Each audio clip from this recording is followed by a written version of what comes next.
శ్రీ గణేశాయ నమః. శారదా గురుభ్యో నమః. ఈటీవీ లైఫ్ ఆధ్యాత్మిక ఛానల్ ప్రేక్షకులకు శుభోదయం. శ్రీరస్తు కార్యక్రమానికి శుభస్వాగతం. కార్యక్రమంలో శుభతిథి అంశంలో నేటి పంచాంగ వివరాలు చూద్దాం. ఆంగ్ల తేదీ 12వ తేదీ 11వ నెల 2025 సంవత్సరం బుధవారం. స్వస్తిశ్రీ చాంద్రమాన శ్రీ విశ్వావసనామ సంవత్సరం దక్షిణాయనం శరదృతువు కార్తీక మాసం కృష్ణపక్షం అష్టమి తిథి తెల్లవారుజామున 3:58 వరకు, అనంతరం నవమి. ఆశ్లేష నక్షత్రం రాత్రి 12:16 వరకు, అనంతరం మఘా నక్షత్రం. శుక్లయోగం మధ్యాహ్నం 2:26 వరకు, అనంతరం బ్రాహ్మయోగం.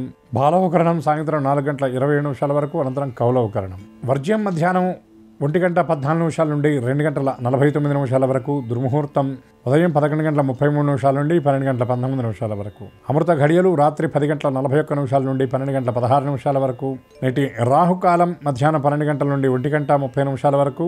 యమగండం ఉదయం 7:30 నుండి 9 వరకు. ఈనాటి విశేషం అష్టమి బుధవారం. ఈరోజు కార్తీక మాసంలో వచ్చేటటువంటి ఈ అష్టమి నాడు గోశాల సందర్శన, ఆ గోవుల సేవ, గోవులకు గ్రాసాన్ని అందించడం చాలా విశేషం. ఎందుకంటే జగద్గురువు అయినటువంటి కృష్ణ పరమాత్మ ఆవిర్భవించేటటువంటి పుణ్యప్రదమైనటువంటి తిథి ఈ కృష్ణపక్ష అష్టమి. ఏకోపి కృష్ణ కృతప్రణామో దశాశ్వమేధి పునర్భవామ. అంటే కృష్ణుడికి నమస్కారం చేస్తే కనుక 10 అశ్వమేధాలు చేసినటువంటి వాడికైనా మళ్ళీ జన్మ ఉంటుందేమో, కానీ కృష్ణుడికి నమస్కారం చేసినటువంటి వాడికి మాత్రం మళ్ళీ జన్మంటూ లేకుండా మోక్ష సామ్రాజ్యాన్ని అనుగ్రహించేటటువంటి దైవం కృష్ణ పరమాత్మ. ఏకైక అంశకళాత్పుంస కృష్ణస్తు భగవాన్ స్వయం అనే శాస్త్రవచనం. ఆయన పరిపూర్ణమైనటువంటి అవతారం కృష్ణ పరమాత్మ. అటువంటి కృష్ణ సంబంధమైనటువంటి కృష్ణ ప్రీతి, మనం కృష్ణానుగ్రహానికి పాత్రలు అవ్వాలి అంటే గోశాల సందర్శనం చేయాలి. ఎందుకంటే గావోమే అగ్రతస్సంతు గావోమే సంతు పృష్ఠత గావోమే హృదయ నిత్యం గవాం మధ్యే వసామ్యహం అని కృష్ణ పరమాత్మ తన చిరునామాను తానే చెప్పుకున్నాడు. స్వామి నీవెక్కడుంటావయ్యా అంటే వైకుంఠంలో ఉంటావా అంటే వైకుంఠం యోగి దుర్లభం, నేను అక్కడ ఉండను అన్నాడు. మరి ఎక్కడుంటావు స్వామి? 16,000 మంది గోపికలు ఉన్నారు కదా, అక్కడ ఉంటావా అంటే కాదు అన్నాడు. 8 మంది అష్టభార్యలు ఉన్నారు కదా, వాళ్ళ దగ్గర ఉంటావా అంటే కాదు. నిన్ను భక్తితో సేవించేటటువంటి పాండవుల దగ్గర అంటే కాదు అన్నాడు. ద్రౌపది దగ్గర అంటే కాదు అన్నాడు. ఎక్కడుంటావయ్యా అంటే సర్వకాల సర్వావస్థల యందు నేను ఉండేటటువంటి ప్రదేశాలు 2 అన్నాడు. మొట్టమొదటి ప్రదేశం ఎక్కడ అంటే గోకులము యందు, అంటే గావోమే అగ్రతస్సంతు అంటే ఆవులకు ముందు భాగంలో, సంతు పృష్ఠత వెనక భాగంలో, ఆవుల మధ్యలో ఉంటాను అని ఆ ఆవుల దగ్గర కృష్ణ పరమాత్మ ఉంటాడు. అందుకే ఆయన గోపాలుడు అని పిలుస్తారు. గోవింద అనే నామం కూడా ఎట్లా వచ్చిందంటే గోవులను గోపాలకులను ఆయన గోటి మీద గోవర్ధనాన్ని ఎత్తి రక్షించడం వల్ల ఆయనకి గోవింద పట్టాభిషేకం జరిగింది. ఇక రెండవ ప్రదేశం ఎక్కడ ఆయన ఉండేది అంటే ఆయన చెప్పాడు, హృదయశే అర్జున తిష్టతి. ఎవరైతే భక్తితో నన్ను కొలిచే వాళ్ళు ఉంటారో వాళ్ళ హృదయ స్థానంలో నేను ఉంటాను అని కృష్ణ పరమాత్మ చెప్పాడు. అటువంటి పుణ్యప్రదమైనటువంటి ఈ కార్తీక మాసంలో దామోదరుడిగా మనందరి పూజలు అందుకుండేటటువంటి ఆ కృష్ణ పరమాత్మ ఆ యథాశక్తి స్తోత్రపారాయణ చేసి గోశాలను అందరూ సందర్శించి కృష్ణానుగ్రహానికి అందరూ పాత్రులవుతారని ఆశిస్తూ కృష్ణనామస్మరణ పురస్సరంగా స్వస్తి వాసుదేవ.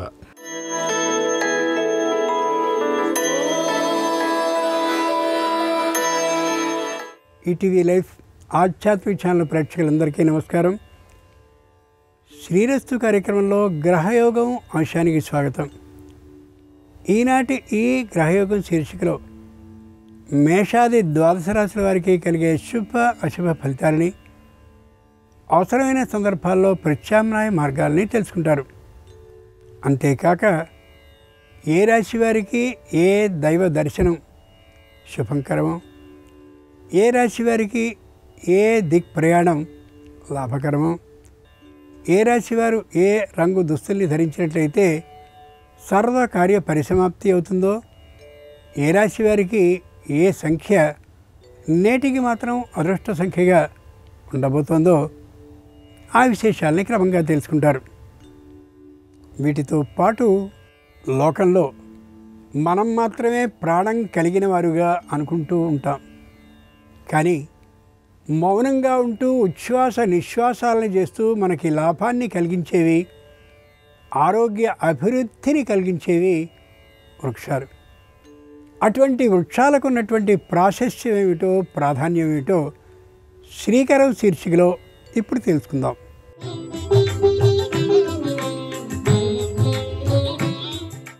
మన సనాతన సంప్రదాయంలో భారతీయ ఆర్ష ధర్మంలో వృక్ష ఆరాధనకి ఎంతో ప్రాశస్త్యం ఉంది. వృక్షాలన్నిటిలో రావి చెట్టు తన స్వరూపమే అని భగవద్గీతలో శ్రీకృష్ణుడు పేర్కొన్నాడు. వృక్షో రక్షతి రక్షితః. వృక్షాలని మనం గనుక రక్షిస్తే ఆ వృక్షాలు మనల్ని రక్షిస్తాయి. ప్రత్యక్ష దేవతలై వృక్షాలు మనకెన్నో పరిపూర్ణ ప్రయోజనాల్ని అందిస్తున్నాయి. విత్తనంగా చిరుమొలకగా తన ప్రస్థానాన్ని ప్రారంభించి మొక్కై మానై చెట్టుగా ఇలా ఎన్నో జీవన దశల్ని దాటుతుంది చెట్టు. వృక్షం ఓ గురువుగా, స్నేహితుడిగా, దైవానికి ప్రతిరూపంగా భాషలుతుంది. యాజ్ఞవల్క్య మహర్షి వృక్షాన్ని జ్ఞానానికి గుర్తుగా పేర్కొన్నాడు. ఆధునిక విజ్ఞాన శాస్త్ర రీత్యా వృక్షాలకు ప్రాణశక్తి ఉందని నిరూపితమైంది. రావి చెట్టును దక్షిణామూర్తిగా, వేప చెట్టుని లక్ష్మీదేవిగా, మేడి చెట్టుని దత్తాత్రేయ స్వామిగా, మర్రి చెట్టుని విష్ణువుగా, ఇలా ఒక్కో వృక్షాన్ని ఒక్కో దేవతా శక్తితో సమన్వయాన్ని చేసి మనం పూజిస్తూ ఉండడం మన ఆచారం. పరమశివుడి వలె వృక్షాలు విషతుల్యమైనటువంటి బొగ్గు పులుసు వాయువుని స్వీకరించి అమృతం వంటి ప్రాణవాయువుని మనకు అందిస్తున్నాయి. అందుకే చెట్టును శివలింగ రూపంగా మనం భావిస్తాం. పరోపకారమే పరమావధిగా వృక్షం నిలువెత్తు రూపంతో గోచరిస్తూ ఉంటుంది. కార్తీక మాసంలో వృక్షారాధన అనేది విశేష ఫలదాయకం. మామిడి, మర్రి, రావి, జువ్వి, అరటి వృక్షాల్ని కార్తీకంలో పూజిస్తే సౌభాగ్య వృద్ధి కలుగుతుంది. ముందుగా నేటి పంచాంగం. ఈరోజు కార్తీక బహుళ అష్టమి, బుధవారం, నక్షత్రం ఆశ్లేష. ఇక నేటి గ్రహస్థితిని పరిశీలించి చూస్తే కర్కాటకంలో గురు చంద్రులు, సింహంలో కేతువు, తులలో రవి శుక్రులు, వృశ్చికంలో కుజ బుధులు, కుంభంలో రాహువు, మీనంలో శని ఉన్నారు. తాత్కాలికమైన ఈ గ్రహస్థితి ఆధారంగా మేషాది ద్వాదశ రాశుల వారికి కలిగే శుభ అశుభ ఫలితాలని క్రమంగా తెలుసుకుందాం. ముందుగా మేషరాశి.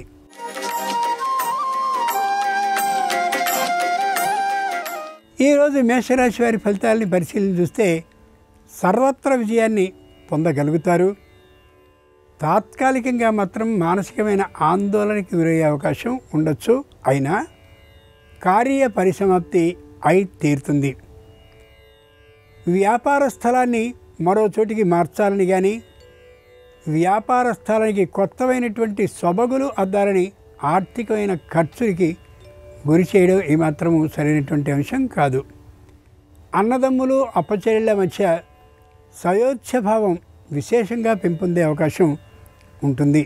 కార్తీక బుధవారం సందర్భంగా మేషరాశి వారు బాలగణపతిని పూజించి అప్పాలని నైవేద్యంగా సమర్పించినట్లయితే వ్యాపారంలో శుభవార్తను వినే అవకాశం ఉంటుంది. నిర్ణీత దిక్ ప్రయాణం అనుకూలం. కలిసొచ్చే రంగు ఎరుపు. అదృష్ట సంఖ్య 4.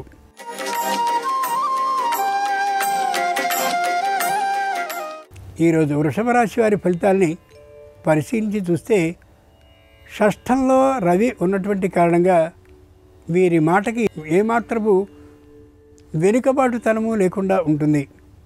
సంతానానికి అనుకూలమైనటువంటి వివాహ అవకాశం ఉంటుంది. ఉద్యోగం వచ్చేటటువంటి అవకాశం ఉన్నవారికి ఉద్యోగ ప్రాప్తితో పాటు వేతన ఆధిక్యం ప్రారంభంలోనే లభించే అవకాశం కూడా ఉండొచ్చు. ఇంతకుముందు ఎప్పుడో కొన్నటువంటి చిన్నదైనటువంటి స్థలమో పొలమో విశేషమైనటువంటి లాభాన్ని అందిస్తుంది. అయినప్పటికీ కూడా దాన్ని అమ్మివేయడం అంత సరైనటువంటి అంశం కాబోదు. కార్తీక బుధవారం సందర్భంగా వృషభ రాశి వారు ఆదిత్యుణ్ణి కుంకుమ అక్షతలతో పూజించినట్లయితే ఆరోగ్య సిద్ధి అవుతుంది. తూర్పు దిక్ ప్రయాణం అనుకూలం. కలిసొచ్చే రంగు నలుపు. అదృష్ట సంఖ్య 8.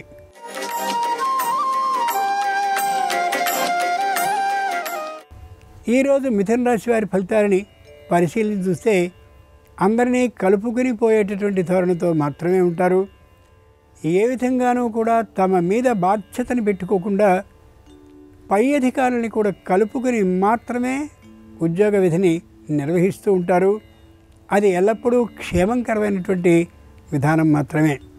భార్యాభర్తలు సంతానంతో కలిసి దూరపార ప్రయాణాలని వినోద విహారయాత్రలుగా చేసుకుంటూ ఉంటారు. అంతేకాక మధ్య మధ్యలో కనిపించేటువంటి తీర్థ ప్రదేశాల్లో ఆగి దైవానికి సంబంధించినటువంటి మొక్కుల్ని తీర్చుకుంటూ కనిపిస్తారు.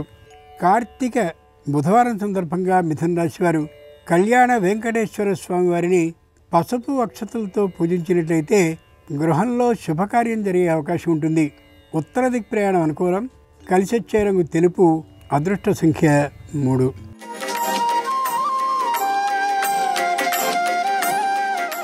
ఈరోజు కర్కాటక రాశి వారి ఫలితాలని పరిశీలించి చూస్తే దైవాలకి మొక్కుల్ని చెల్లించుకోవడం కోసం, అలాగే తీర్థయాత్రల్ని చేయడం కోసం, ఆధ్యాత్మికమైనటువంటి భావం విశేషంగా పెంపొందడం కోసమని అనేకమైనటువంటి క్షేత్రాలకి ప్రయాణాలని ప్రారంభిస్తారు. మానసికమైనటువంటి అధైర్యం ఏమాత్రమూ లేకుండా ఉండగలుగుతారు. ఇంతకుముందే తాత్కాలికమైనటువంటి అనారోగ్యం తనకి కలిగిందనే యథార్థం తెలిసినప్పటికీ కూడా మనోధైర్యంతో ప్రయాణాన్ని చేస్తారు. కార్తీక బుధవారం సందర్భంగా కర్కాటక రాశి వారు శ్రీ లక్ష్మీ నృసింహస్వామి వారిని సన్నజాజులతో పూజించినట్లయితే ఉద్యోగంలో వేతన ఆధిక్యం అయ్యే అవకాశం ఉంటుంది. పశ్చిమ దిక్ ప్రయాణం అనుకూలం. కలిసొచ్చే రంగు నీలం. అదృష్ట సంఖ్య 7.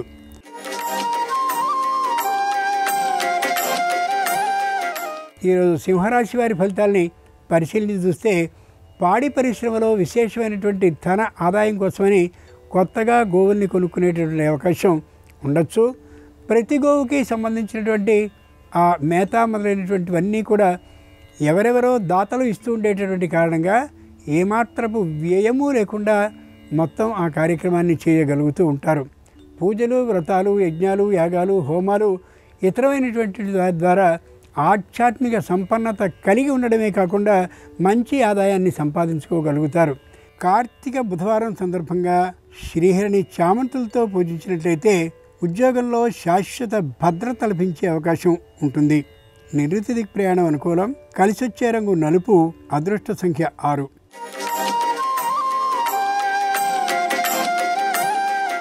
ఈరోజు కన్యారాశి వారి ఫలితాలని పరిశీలన చూస్తే సర్వత్ర విజయలాభం కలుగుతూ ఉంటుంది. ఆర్థికంగా మరింత ఎదుగుదలకి నోచుకుంటూ ఉంటారు. అమ్మినటువంటిది ఏదైనా ఆస్తి ఉన్నట్లయితే అనుకోనంత లాభాన్ని దాని నుండి పొందగలుగుతారు.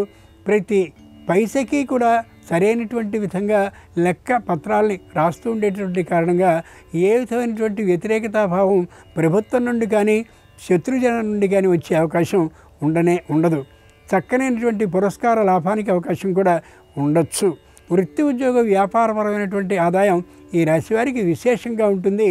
ఈ రోజున కార్తీక బుధవారం సందర్భంగా కన్యారాశి వారు గణపతిని బిల్వదళాలతో పూజించినట్లయితే మానసికమైన ప్రశాంతత చేకూరుతుంది. ఈశాన్య దిక్ ప్రయాణం అనుకూలం. కలిసొచ్చే రంగు ఎరుపు. అదృష్ట సంఖ్య 4.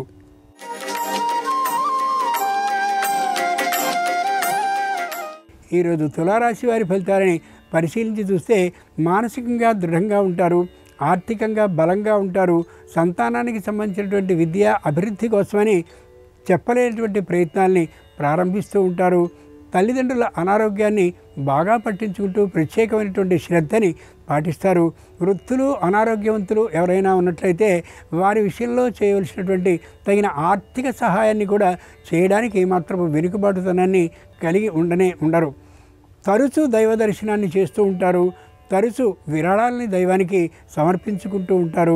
దాన ధర్మ బుద్ధిని పెంపొందించుకుంటారు కూడా. కార్తీక బుధవారం సందర్భంగా తులారాశి వారు శ్రీ మహావిష్ణువుని ముద్దమందారాలతో అర్చించినట్లయితే సకల సమస్యలు పరిష్కరింపబడ్డమే కాక పెట్టుబడులు, వ్యాపారానికి ఇతోధికంగా లభించే అవకాశం ఉంటుంది.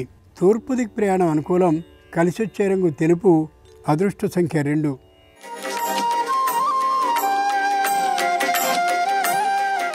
ఈరోజు వృశ్చిక రాశి వారి ఫలితాన్ని పరిశీలించి చూస్తే మానసికమైనటువంటి దృఢత్వం విశేషంగా ఉంటుంది. ఏ విధంగానూ కూడా తొట్టుపాటుతనం లేకుండా ఉంటారు. మాట్లాడే ప్రతి మాటని కూడా సంపూర్ణంగా ఆలోచించి మాత్రమే మాట్లాడతారు. తొందరపాటుతనం లేకుండా నిదానమైనటువంటి పద్ధతితో ఆలోచించగలుగుతారు.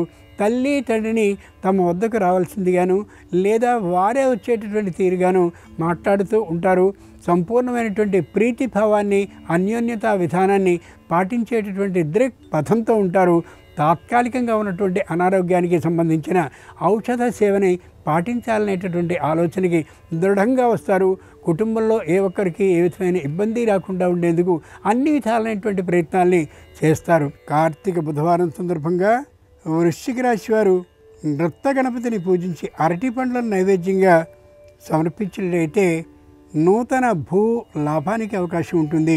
దక్షిణ దిక్ ప్రయాణం అనుకూలం. కలిసి వచ్చే రంగు తెలుపు. అదృష్ట సంఖ్య 3.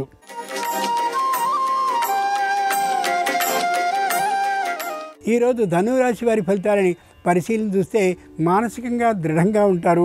ధర్మబద్ధమైనటువంటి ఆలోచనని చేస్తూ ఉంటారు. ఆర్థికమైనటువంటి ఆస్తిని పెంచుకోవడం కోసం ఏమాత్రపు ఇష్టాన్ని చూపించరు. మానసికమైనటువంటి దృఢత్వంతో మాట నేర్పరితనం కలిగి ఉండరు, కానీ మాట మీద నిలబడేటటువంటి తనంతో మాత్రం ఉంటారు. తల్లిదండ్రుల్ని చక్కగా గౌరవించగలుగుతారు.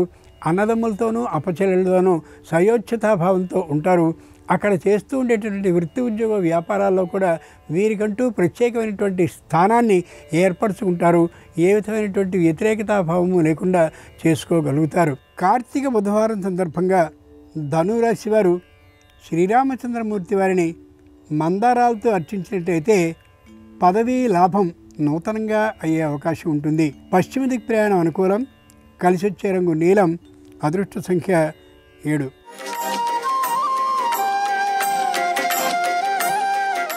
ఈరోజు మకర రాశి వారి ఫలితాలని పరిశీలించి చూస్తే అన్నిటా పూర్వపు ప్రతిష్టని తెచ్చుకోగలుగుతారు.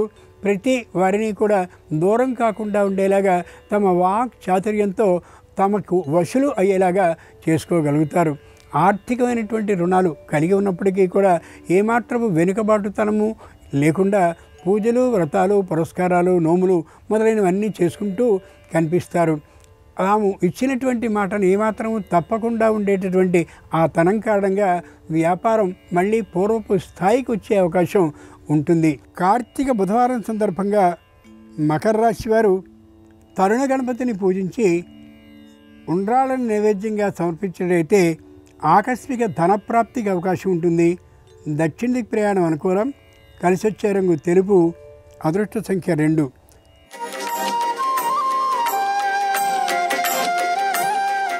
ఈరోజు కుంభరాశి వారి ఫలితాలని పరిశీలన చూస్తే మానసికంగా ఉత్సాహంగా ఉండగలుగుతారు. క్రమంగా విజయలాభాన్ని పొందగలుగుతున్నామనే సంతృప్తికర భావంతో ఉండగలుగుతారు. కుటుంబంలో ఒకరు తమ పక్షాన ఉన్నటువంటి కారణంగా చెప్పలేని ధైర్య విధానంతో ఉండగలుగుతారు. అంతకుముందు ఎప్పుడో కొన్నటువంటి ఆ ఇంటిని, అలాగే స్థలాన్ని లేదా పొలాన్ని, ఏదో స్థిరమైనటువంటి ఆస్తిని అమ్మాలనేటటువంటి ఆలోచనని పూర్తిగా విరమించుకోగలుగుతారు. ఆర్థికమైనటువంటి రుణాన్ని ఎక్కడో తీసుకోవాలనేటటువంటి ఆలోచనని పూర్తిగా వాయిదా వేసుకుంటారు. కుటుంబంలో ఉండే అందరి మధ్య ఐకమత్య భావన కలగాలనేటటువంటి ఆ తపనతో మధ్యవర్తుల ద్వారా కొన్ని మంచి మాటల్ని చెప్పించడానికి ప్రయత్నం చేస్తూ ఉంటారు. సానుకూలపడే అవకాశం తొందరలోనే ఉంది అనేటటువంటి యథార్థాన్ని తెలుసుకోగలుగుతారు. కార్తీక బుధవారం సందర్భంగా కుంభరాశి వారు ఉచ్చిష్ట గణపతిని పూజించి చెరకు ముక్కల్ని నైవేద్యంగా సమర్పించినట్లయితే దాంపత్యంలో అన్యోన్యతాభావం ఏర్పడి మానసిక ప్రశాంతత సిద్ధిస్తుంది. పశ్చిమ దిక్ ప్రయాణం అనుకూలం. కలిసి వచ్చే రంగు నీలం. అదృష్ట సంఖ్య 9.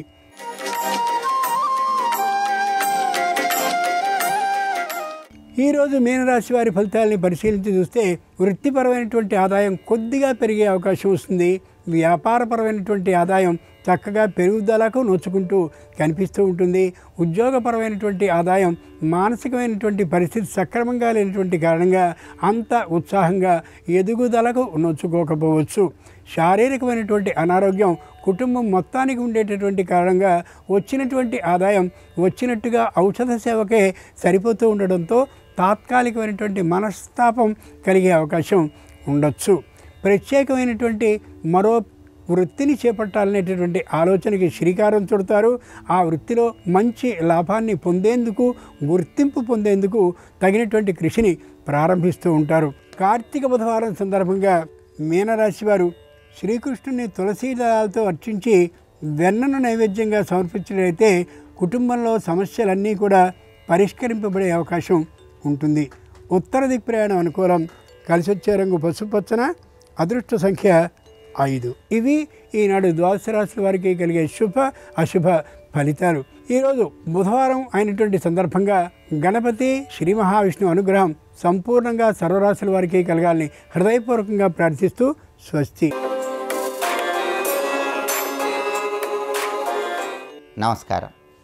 ఈరోజు కార్తీక బుధవారం అష్టమి తిథితో కలిసి వచ్చింది. దీన్ని బుధాష్టమి, కాలాష్టమి అనే పేర్లతో పిలుస్తారు. ఈ సందర్భంగా ఎలాంటి విధి విధానాలు పాటిస్తే సమస్త శుభాలు చేకూరతాయో నేటి శుభం లాభం అనే శీర్షికను పరిశీలిద్దాం. ప్రధానంగా బుధాష్టమి సందర్భంగా మీకు చదువు చెప్పినటువంటి గురువులను లేదా వేద విజ్ఞానాన్ని అందించినటువంటి గురువులను మనస్సులో స్మరించుకుంటూ కార్తీక స్నానం ఆచరించినట్లయితే జన్మజన్మల పాపాలన్నీ పటాపంచలు చేసుకోవచ్చని ధర్మశాస్త్ర గ్రంథాలన్నీ తెలియజేస్తున్నాయి. అలాగే కార్తీక బహుళ అష్టమి సందర్భంగా ఈరోజు ఉసిరిక చెట్టుకు ప్రదక్షిణలు చేసిన, జమ్మి చెట్టుకు ప్రదక్షిణలు చేసిన ఏలిన నాటి శని దోషాలన్నీ తొలగింపజేసుకొని శని భగవానుడి సంపూర్ణమైన అనుగ్రహానికి సులభంగా పాత్రలు కావచ్చు. అదేవిధంగా ఈరోజు ఉసిరిక చెట్టుకి 9 ప్రదక్షిణలు లేదా 27 ప్రదక్షిణలు చేయటం ద్వారా ఉద్యోగ వ్యాపార రంగాల్లో విశేషమైనటువంటి పురోభివృద్ధి కలుగుతుంది. అలాగే ఆర్థికపరమైన ఇబ్బందులన్నీ తొలగింపజేసుకొని ఆదాయ మార్గాలు పెంపొందింపజేసుకోవాలంటే బుధాష్టమి సందర్భంగా ఈరోజు జమ్మి చెట్టు దగ్గరకు వెళ్ళి జమ్మి చెట్టుకు 9 లేదా 27 ప్రదక్షిణలు చేయండి. దానివల్ల ఆర్థికంగా మంచి పురోభివృద్ధి ఏర్పడుతుంది. అలాగే ఈరోజు ఎవరైనా సరే జన్మజన్మల దారిద్ర్య బాధలన్నీ తొలగింపజేసుకొని ఆదాయ మార్గాలు పెంపొందింపజేసుకోవాలంటే శ్రీకృష్ణ పరమాత్మ ఆలయ దర్శనం చేయాలి. కృష్ణ పరమాత్మ ఆలయంలో ధ్వజస్తంభం దగ్గర దీపాన్ని వెలిగించటం, కృష్ణ ఆలయంలో దీపదానం చేయటం ద్వారా ఉత్తమ ఫలితాలు కలుగుతాయి. అలాగే ఈరోజు కదంబ వృక్షం దగ్గర దీపం పెడితే కూడా అద్భుత ఫలితాలు కలుగుతాయి. కదంబ వృక్షానికి ప్రదక్షిణలు చేయటం, కదంబ వృక్షం దగ్గర దీపాన్ని వెలిగించటం, కదంబ వృక్ష సమీపంలో దీపదానం చేయటం ద్వారా కూడా తీవ్రమైన ఆర్థిక ఇబ్బందుల నుంచి, రుణబాధల నుంచి బయటపడవచ్చు. రావాల్సిన ధనం సకాలంలో చేతికి రావడానికి కూడా కదంబ వృక్షం దగ్గర వెలిగించే దీపము, కదంబ వృక్షానికి చేసే ప్రదక్షిణలు ఉత్తమమైన ఫలితాలను కలిగింపజేస్తాయి. అలాగే బుధాష్టమి రోజు నరదృష్టి, శత్రుబాధలు వీటన్నిటి నుంచి సులభంగా బయటపడటానికి మిరియాల దీపాన్ని వెలిగించాలని పరిహార శాస్త్రం మనకు తెలియజేస్తోంది. ఈ మిరియాల దీపాన్ని దగ్గరలో ఉన్నటువంటి కాలభైరవ మందిరంలో వెలిగించాలి. ఈ మిరియాల దీపాన్ని ఎలా వెలిగించాలంటే ఒక కొత్త తెల్లటి వస్త్రాన్ని తీసుకొని ఆ కొత్త తెల్లటి వస్త్రంలో 27 మిరియాలు ఉంచి మూట కట్టాలి. ఆ మూటనే ఒక ఒత్తిలాగా చేసి నువ్వుల నూనెలో ఆ ఒత్తి ఉండేలాగా చూసుకోవాలి. ఈరోజు మధ్యాహ్నం వరకు 27 మిరియాలు మూట కట్టినటువంటి ఆ మూట, ఆ ఒత్తి ఆ నువ్వుల నూనెలో ఉండేలాగా చూసుకొని ఆ తర్వాత కాలభైరవుడి మందిరానికి వెళ్ళి కాలభైరవుడి మందిరంలో ప్రమిదలో నువ్వుల నూనె పోసి ఈ మూట, మిరియాల మూట ఒత్తినే అక్కడ వేసి దీపాన్ని వెలిగించాలి. దీన్నే మిరియాల దీపము అంటారు. కాలభైరవ మందిరంలో ఈరోజు మిరియాల దీపం వెలిగించడం ద్వారా శత్రుబాధలు, దృష్టి దోషాలు వీటన్నిటి నుంచి సులభంగా బయటపడవచ్చు. అయితే దగ్గరలో కాలభైరవ మందిరం లేని వాళ్ళు దానికి ప్రత్యామ్నాయంగా ఈ మిరియాల దీపాన్ని మీ గృహంలో పడమర దిక్కులో అయినా వెలిగించుకోవచ్చు. ఈ మిరియాల దీపాన్ని వెలిగించడం ద్వారా కార్తీక బహుళ అష్టమిని కాలాష్టమి అనే పేరుతో పిలుస్తారు. కాబట్టి కాలభైరవుడి సంపూర్ణమైన అనుగ్రహం కలిగి తీవ్రమైన శత్రుబాధలు, దృష్టి దోషాలు వీటన్నిటి నుంచి బయటపడి సమస్త శుభాలను సిద్ధింపజేసుకోవచ్చు. కాబట్టి బుధాష్టమి, కాలాష్టమి సందర్భంగా ఈ విధి విధానాలు పాటించండి. ఐశ్వర్య ప్రాప్తిని సిద్ధింపజేసుకోవడంతో పాటుగా దృష్టి దోషాలు, శత్రుబాధలు వీటన్నిటి నుంచి సులభంగా బయటపడండి. అలాగే రేపు కార్తీక బహుళ నవమి తిథి ఉంది. ఈ నవమి తిథి గురువారంతో కలిసి వచ్చింది. నవమి గురువారం కలిసి వచ్చిన సందర్భంగా ఎలాంటి విధి విధానాలు పాటిస్తే సమస్త శుభాలు చేకూరతాయో రేపటి శుభం లాభం అనే శీర్షికను పరిశీలిద్దాం. నమస్కారం. ఈ కార్యక్రమాన్ని తిరిగి చూడాలనుకుంటే www.youtube.com/ETV Life Spiritual లో చూడవచ్చు.